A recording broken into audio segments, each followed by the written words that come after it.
గణపతి విఘ్నేశ్వర స్వామి నవరాత్రుల ప్రారంభం చవితి రోజు నాడు ప్రారంభమైతే కాబట్టి ఆ చవితి రోజు చంద్రుణ్ణి చూడవద్దు. విఘ్నేశ్వర స్వామి ఆధిపత్యాన్ని ఇచ్చిన తర్వాత విఘ్నేశ్వర స్వామికి పార్వతీ పరమేశ్వర్లు గణపతి నానా నేను ఎక్కడికి వెళ్ళలేను, అమ్మ ఎక్కడికి వెళ్ళలేని సరికల్లా వాళ్ళుండి మా చుట్టే నారాయణ మంత్రాన్ని చదువుకుంటూ నారాయణం నమస్కృత్యం నరంచైవ నరోత్తమం దేవీం సరస్వతీం వ్యాసం తతో జయముధీరయేత్ నారాయణ మంత్రం చదువుకోనాయన అపవిత్ర పవిత్రోవా సర్వావస్థాంగతోపి వా యస్మరేత్ పుండరీకాక్షం సభాభ్యంతర శుచి గంగే చ యమునే చైవ కృష్ణా గోదావరి సరస్వతి నర్మదా సింధు కావేరి జలేస్మిన్ సన్నిధం కురు. సమస్తమైనటువంటి నదులన్నిట్లలో కూడా గంగాదేవే ఉంటుంది కాబట్టి గంగా అంటేనే ఉదకం కదా, అక్కడ నువ్వు అన్ని నదులలో స్నానం చేసిరా అని చెప్పారు. చెప్పిన తర్వాత అప్పుడు విఘ్నేశ్వరుడు అన్ని నదులలో స్నానం చేసినట్టుగా తల్లిదండ్రుల చుట్టూ తల్లిని తండ్రిని పెట్టుకొని వాళ్ళ చుట్టే ప్రదక్షిణ చేస్తారు కల్లా అప్పుడు విఘ్నేశ్వర స్వామి కుమారస్వామి కంటే ముందే అన్ని నదులలో స్నానం చేసినట్టు అన్ని పుణ్యక్షేత్రాలు తిరిగినట్టుగా అయింది. అప్పుడు అతనికి భాద్రపద శుద్ధ చవితి రోజున అతనికి ఆధిపత్యాన్ని ఇచ్చిండు. అదే రోజు అతడు జన్మించినటువంటి రోజు ఆధిపత్యం కూడా ఇచ్చేసరికల్లా ఆ రోజు విఘ్నేశ్వర స్వామి అందరూ తమ ఊళ్ళల్లో ఉండబడే ఆ కైలాసంలో ఉండబడే బంధువులు ఋషీశ్వరులు మునీశ్వరులు అంతా కూడా తను పిలిచి అందరూ భోజనాలు పెట్టిండు. అప్పుడు బాగా విఘ్నేశ్వర స్వామి అందరి ఇండ్లలో తిని వచ్చేసరికల్లా తన కడుపంతా కూడా స్థూలకాయుడు పొట్టి స్వరూపం కలిగిన వాడు మరుగుజ్జు కాబట్టి విఘ్నేశ్వరుడు ఆ బాగా తిని ఆ ఉండ్రాళ్ళు కుడుములు తిని వచ్చేసరికల్లా ఇలా అనుకుంటూ పాపం మెల్లగా అవస్థతోటి నడుచుకుంటూ వస్తుంటే సరికల్లా రాత్రి 8:30, 9, 10 గంటల ప్రాంతంలో ఆకాశంలో చంద్రుడు వచ్చిండు. ఆ చంద్రుడు తల్లి దగ్గరికి పోయి దండం పెడదామని విఘ్నేశ్వర స్వామి మెల్లగా వంగేసరికల్లా అతని ఒక బొత్త అమాంతం పలిగి అందులో నుండి ఆ పండ్లు ఫలాలు అవన్నీ తిన్నటువంటి ఉండ్రాళ్ళు కుడుములన్నీ బయటికి వచ్చేసరికల్లా చంద్రుడు ఇంత బాగా తిన్నాడా అని పరిహాసకంతో పక్కపక్క నవ్విండట ఆకాశంలో. నవ్వేసరికల్లా నా కొడుకును చూసి నవ్వుతావా, ఎంతటి వానికైనా తల్లి ముందర తన కొడుకును హీనంగా చూసి నా కొడుకుని ఇలా పరిహాసకంగా అతడు బాగా వంగలేడని చెప్పి అతడు బాగా లావుగా ఉన్నాడని నవ్వుతావా అని చెప్పి ఆ చంద్రునికి శాపం పెట్టిందట. ఈరోజు వినాయక చవితి రోజున గణపతి చవితి రోజున ఎవరైనా కూడా వినాయకుడిని చూస్తారో ఆ రోజు చవితి రోజు చంద్రుణ్ణి చూస్తారో వాళ్ళందరికీ నీలాప నిందలు కలుగుగాక, నీలాప నిందలు లేనిపోని సమస్యలు కవుగాక అని చెప్పి శాపం పెట్టిందట. అప్పుడు చంద్రుడు అమ్మ ఏంది ఇలా శాపం పెట్టినావు, నేను అనుకోకుండా నవ్విన పరిహాసకంగా తెలియక అనేసరికల్లా అప్పుడు ఎవరైనా మళ్ళీ గణపతిని ప్రార్థన చేసి ఆ గణపతి చవితి రోజు విఘ్నేశ్వర స్వామి చవితి రోజున అతని దగ్గరికి పోయి ఆ గణపతి దగ్గర అక్షంతలు అక్కడ ఉండబడే పురోహితునితో ఆశీర్వాదం తీసుకుంటే వాళ్ళ దోషాలు పోతాయి. అయితే దాన్ని అనుకోకుండా శ్రీకృష్ణుడు పాలు పిండుతున్నప్పుడు ద్వాపర యుగంలో పాలు పిండుతున్నప్పుడు సాయంకాలం తన ఆవుల యొక్క పాలు పిండుతున్నప్పుడు ఆ యొక్క పాల చెంబులో పాలు ఇలా ఆవు పిండుతుండగా ఆ పాల చెంబులో చంద్రుని దర్శనమైందట. ఆ చంద్రుని దర్శనం చేస్తే అతనికి ఎలాంటి కష్టాలు కలిగినటువంటి దాని గురించి ఇప్పుడు శమంతక ఓపాఖ్యానం అనేటువంటి కథను మీకు చెప్తాను. ద్వాపర యుగమున ద్వారకావాసియగునటువంటి శ్రీకృష్ణుణ్ణి నారదుడు దర్శించి స్తుతించి ప్రియ సంభాషణం జరుపుతూ ఉండేసరికల్లా సాయం సమయమైంది. ఆ రోజు వినాయక చతుర్థి కావున పార్వతీదేవి శాపంచే చంద్రుణ్ణి చూడరాదు అని అనేసరికల్లా అప్పుడు నిజగృహంలో లోపలికి పోయేసరికల్లా అప్పుడు ఆ పూర్వ వృత్తాంతం అంతా తెలిసి స్వర్గానికి పోయిండు కృష్ణుడు. అలా పోయి ఆ రాత్రిలో చంద్రుణ్ణి చూడరాదని తన పట్టణంలో చాటింపు చేసిండు. ఆ ప్రకారంగా చాటింపు అయ్యేసరికల్లా ఆ రోజు రాత్రే కృష్ణుడు క్షీరాలు పాలు పిండుతుండేసరికల్లా క్షీరప్రియుడు కాబట్టి ఆ పాలల్లో చంద్రుని యొక్క వంక దర్శనం ఇచ్చింది.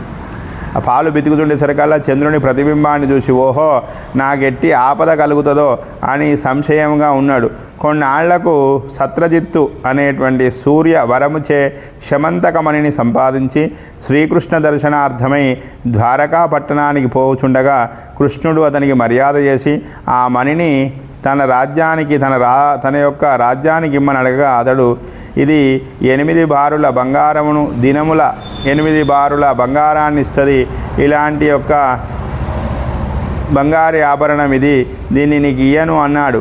అనేసరికల్లా అప్పుడు ఆ సత్రజిత్తు తన యొక్క ప్రేరేపణ లేకుండా శమంతకమణిని కంఠమున ధరించి వేటాడే అడవికి పోయేసరికల్లా అక్కడ ఒక సింహం ఆ మణిని చూసి మాంసం అనుకొని భ్రమించి దాన్ని చంపి ఆ మణిని ఇంటికి పట్టుకపోయి ఉండేసరికల్లా అతనికి ఒక బల్లూకమనగా దర్శనమిచ్చి తన కొండ ఆకలిగా ఉందని చెప్పి తన కుమార్తెకు అయినటువంటి జాంబవతిని ఇవ్వమని అడిగాడు.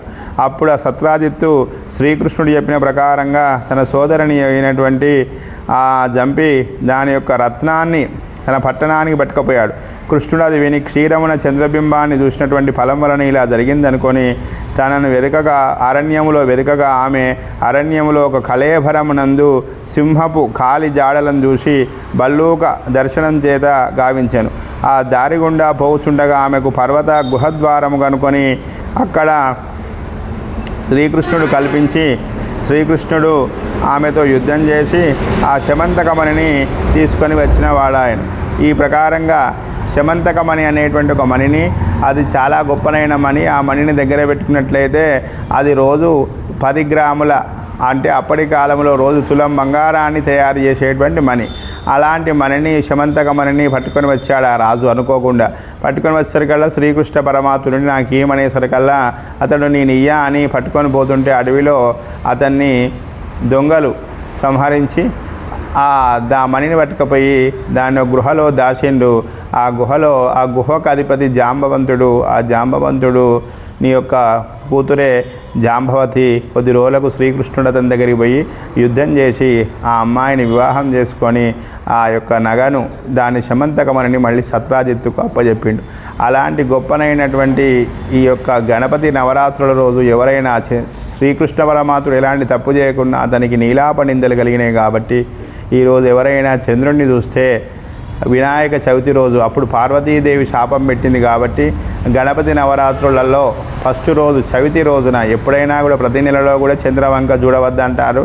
ఆ రోజు చంద్రుడిని చూసినట్లయితే నీలాప నిందలు కలుగుతాయని అది చూసినటువంటి వాళ్ళు గణపతి దగ్గరికి పోయి గణపతిని ప్రార్థన చేసి ఆ గణపతి యొక్క అక్షంతలు వేసుకున్నట్లయితే వారికి ఆయురారోగ్యాలు కలుగుతాయి. అట్లనే ఈ గణపతి నవరాత్రుల్లో గణపతికి ఆ తొండం ఎట్లా వచ్చిందంటే గజాసురుడు అనేటువంటి రాక్షసుడిని సంహరించి అతని తలను పెట్టింది కాబట్టి అతనికి అప్పటి నుంచి గజాసురుడు అనేటువంటి పేరు వచ్చింది. అప్పటి నుంచి అతనికి తొండం వచ్చింది. తర్వాత గణపతి అనేకమైన దోషాలను తొలగించేవాడు, అనేకమైన సంకటాలను తొలగించేవాడు. ఈ గణపతి నవరాత్రుల్లో కాకుండా ప్రతి నెలయందు కూడా పౌర్ణమి తర్వాత వచ్చేటువంటి చవితి రోజున సంకటహర చతుర్థి అని చెప్పి, సంకటాలు అంటే బాధలను తొలగించేవాడు విఘ్నేశ్వరుడని. ఎలాంటి శుభ కార్యక్రమాలున్నా అశుభ కార్యక్రమాలున్నా అప్పటి నుంచి పురాతన కాలం నుంచి తొలగిపోవడానికి ఈ నవరాత్రులు పూజ చేయడం, మట్టితో గణపతిని ప్రారంభించడం. ఇప్పుడు ప్లాస్టిక్ ఫ్యారీస్ విగ్రహాలు తయారు చేసి అందరు కలుషితం చేస్తున్నారు. అలా ఎవరు కూడా కలుషితం చేయవద్దు. నీటిని కలుషితం చేయడం వలన మనం తాగేటువంటి నీటిలో అనేక రకాలైనటువంటి ప్రాణులు ఉంటాయి. నీటిలో చేపలు కానీ, కొన్ని మనం నీళ్ళల్లో గోదావరి కానీ, కొన్ని పుణ్య చెరువులలో అటువంటి నీళ్లను కూడా రామప్ప లాంటి పెద్ద పెద్ద చెరువులలో నీళ్లను కూడా శుద్ధి చేసి మనందరం తాగడానికి కూడా వినియోగం చేస్తారు. కాబట్టి నీరే మానవునికి ప్రాణాధారం, పంటలకు పైరుకు ఇవన్నిటికి కూడా ముఖ్యమైన నీరే. కాబట్టి మళ్ళీ విగ్రహాలను మనం నవరాత్రులు పూజ అయినాక పట్టుకపోయి నిమజ్జనం చేస్తాం. ఎందుకంటే వాటికి రోజు పూజ చేయాలంటే చేయలేం. అదే గుళ్ళల్లో శిలా విగ్రహాలు ఉంటాయి. బండ విగ్రహాలకైతేనో శిలా విగ్రహాలు, పంచలోహ విగ్రహాలు, మట్టి విగ్రహాలని మనకు పురాతన కాలం నుంచి ఉంటాయి. ఈ మట్టి విగ్రహాలను మనం ఏదో తాత్కాలికంగా ఆ నవరాత్రులు ఎక్కడ పడితే అక్కడ మండపాలు వేసుకొని అక్కడ పెట్టుకొని దారి మీద కానీ, రోడ్డు మీద కానీ, పక్కన కానీ, ఇళ్లల్లో కానీ ఎక్కడ పడితే అక్కడ పెట్టుకొని పూజ చేస్తాం. అదే ఈ శిలా విగ్రహాలు అయితే మన కాణిపాకంలో శిలా విగ్రహం ఉంటుంది, వినాయకుని విగ్రహం. ఆ విగ్రహాన్ని కదిలించలేం మనం. బండ విగ్రహం కాబట్టి ఒక గుడి కట్టుకొని మన గుళ్ళల్లో మన ప్రతి ఊర్లో కూడా శిలా విగ్రహాలు ఉంటాయి. ఆంజనేయ స్వామి విగ్రహాలు కానీ, శ్రీరామచంద్రుని విగ్రహాలు కానీ, వెంకటేశ్వర స్వామి విగ్రహాలు కానీ విగ్రహాలు ఉంటాయి. అవి శిలా విగ్రహాలు. శిలా విగ్రహాలు అంటే మనం కదిలించడం, ఎప్పటికక్కడ ప్రతిష్ఠ చేసి దాని కింద యంత్రాన్ని పెట్టి అక్కడ విగ్రహాన్ని పెడతాం కాబట్టి దాన్ని ప్రతిష్ఠించినటువంటి విగ్రహాన్ని కదల్చలేం. అదే ఈ విగ్రహాలన్నీ అనుకోండి, మట్టి విగ్రహాన్ని మనం ఇక్కడ పెట్టుకొని ఈ నవరాత్రులు పూజించి మళ్ళీ దీన్ని వారి తల్లి అమ్మవారి యొక్క విఘ్నేశ్వర స్వామి యొక్క తండ్రి శంకరుని యొక్క భార్య గంగాదేవి ఆ తర్వాత తల్లి పార్వతీదేవి మనల్ని భగవంతా ఇక మేము ఎక్కువ రోజులు చేయలేమని చెప్పి ఆ విఘ్నేశ్వర స్వామిని తీసుకుపోయి ఆ గంగలో నిమజ్జనం, నీళ్లలో నిమజ్జనం చేస్తాము. అలాంటిది ఇప్పటి నుండి కాకుండా పురాతన కాలం నుంచి కొన్ని వేల సంవత్సరాల క్రితం నుండి ఆ విఘ్నేశ్వర స్వామి పుట్టినప్పటి తర్వాత వాళ్ళంతా దేవతలంతా కలియుగ ప్రారంభంలో అందరూ అమృతాన్ని తాగి అందరూ మనకు అయ్యా మేము ఒకరింటికంటే ఒకరింటికి రాలేరు కాబట్టి అప్పుడు వాళ్ళంతా కూడా శిలారూపకాల్లో ఈ కలియుగంలో మేము శిలారూపకము విగ్రహం రూపంలోనే కనబడతాం, ఎవరు పిలిస్తే వాళ్ళ ఇంటికి పోతామని చెప్పి ఇప్పుడు అదే వినాయకుడే ఒకవేళ ఉంటే మా ఇంటికి రమ్మంటే మా ఇంటికి రమ్మని అందరూ గుంజుకపోతారు. అటువంటి విగ్రహాలు ఉన్నది కాబట్టి ఆ స్వామివారి ఆయనే విగ్రహమే భగవంతునిగా భావించుకొని అందరం విగ్రహాలు పెట్టుకొని ఒక్కొక్క చోట ఒక ఊర్లో 50 విగ్రహాలు పెడతారు. 50 ఇళ్లకు వినాయకుడే ఉంటే రావాలంటే వస్తాడా, రాలేడు కాబట్టి ఆ విగ్రహాన్ని ఆయన స్వరూపంగా భావించుకొని అందులో బట్టి ఆయన ప్రాణప్రతిష్ఠ చేసి భగవంతుడు ఇక్కడ ఉన్నాడు అనేటువంటి దాన్ని మనం చేసుకొని ఆ విగ్రహాన్ని పెట్టుకొని పూజ చేస్తాం. కాబట్టి అందరూ కూడా పర్యావరణాన్ని కాపాడాలి. పర్యావరణమే మనకు ముఖ్యం కాబట్టి ప్రకృతి, ఆ పంచభూతాత్మకమైనటువంటి ప్రకృతి, గాలి, నిప్పు, నీరు, ఆకాశము ఇవన్నీ కూడా మనకు అనుకోకుండా అవే ఆ పంచభూతాలు మంచిగా లేనట్లయితే వాటికి ఏమైనా ఆగ్రహం వస్తే భూమి కోపం వస్తే భూకంపం వస్తుంది, ఆకాశానికి ఏమైనా వస్తే ఆకాశం నుంచి పైనుంచి వర్షం పడుతుంది, అనుకోకుండా పిడుగులు పడతాయి, ఆకాశం కూడా మనని ఇబ్బంది పెడుతుంది. గాలి, వాయువుకి ఏమైనా వస్తే ఒక్కొక్కసారి వాయు వేగం గాలులు బాగా వచ్చినట్లయితే ఊర్లే కొట్టుకపోతాయి. గాలి చాలా గొప్పది. అగ్ని కూడా అనుకోకుండా అగ్ని బాధలు వస్తే ఇండ్లే దహించి వేస్తుంది. అగ్ని కూడా చాలా గొప్పది, పంచభూతాత్మకమైనటువంటిది. కాబట్టి నీరు కానీ భూమి కానీ ఆకాశం కానీ ఇవన్నిటి కూడా పంచభూతాత్మకాలలో మలీనమైపోయేటువంటిది, విలీనమైపోయేటువంటిది మట్టే కాబట్టి మట్టి విగ్రహాన్ని పెట్టుకోవడం కూడా చాలా మంచిది. జై భోలో విఘ్నేశ్వర మహారాజుకి జై. ఇప్పుడు విఘ్నేశ్వర స్వామి వారికి సూక్ష్మంగా విఘ్నేశ్వర స్వామి వారి పూజ వారికి హారతి ఇవ్వబడుతుంది. మరియు ఈ గణపతి నవరాత్రోత్సవాలు వీక్షణం చేసేటువంటి దీప టీవీ వారికి మరియు ప్రేక్షకులందరికీ, ఇది వీక్షించినటువంటి వాళ్ళందరికీ కూడా గణపతి నవరాత్రోత్సవ శుభాకాంక్షలు. ఆ స్వామివారి అనుగ్రహం ఉండి మీకు పాడి పంట ధనము ధాన్యము అష్టైశ్వర్యాలు కలుగుగాక. జై బోలో విఘ్నేశ్వర మహారాజుకి జై.